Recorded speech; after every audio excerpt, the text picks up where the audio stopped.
Thank you for joining me this week for our continuing series, The Church. What is it, and what are we supposed to be doing? This week, as we continue very briefly to talk about Jesus, we're thinking about Jesus' arrest, crucifixion, and resurrection. Jesus was arrested because the forces of law and order decided it was not safe to let him to continue to do the things that he did and to say the things that he said.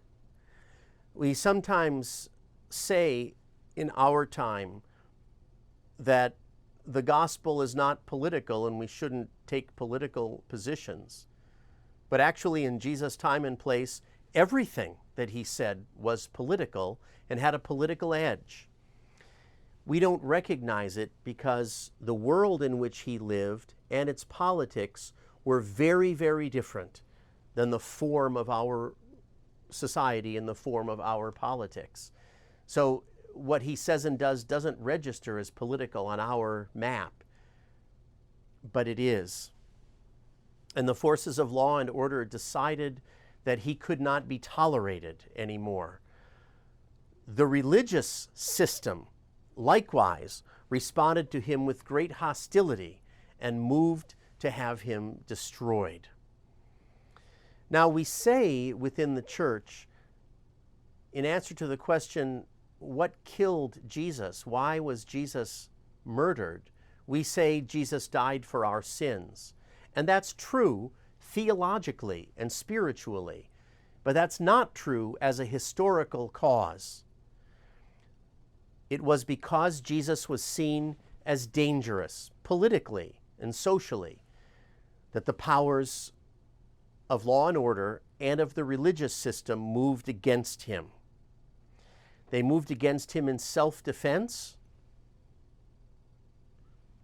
Remember, Pontius Pilate says we have to have Jesus arrested and killed for the sake of all the people, because if Jesus continues stirring people up, the Romans are going to step in and crush us all. So we have to kill one man for the sake of the nation.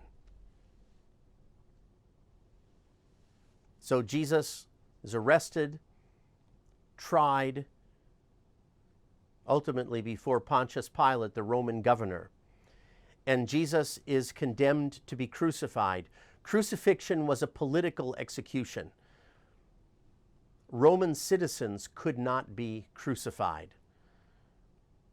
And crucifixion was reserved particularly for people who had committed some form of treason or somehow had committed a crime against the state.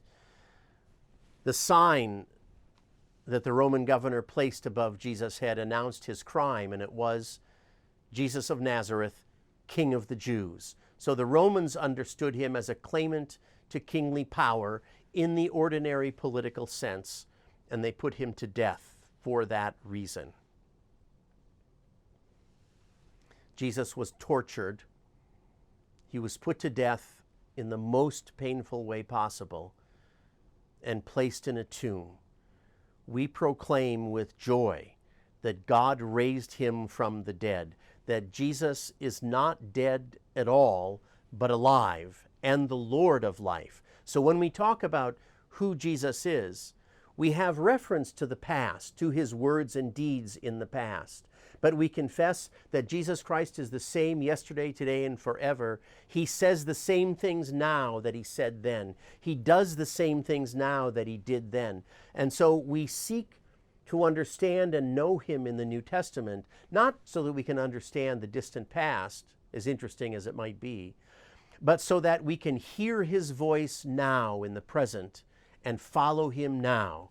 And the one thing the church is about and committed to is following Jesus Christ, risen from the dead, right now in the present. Thank you for being part of this discussion with me.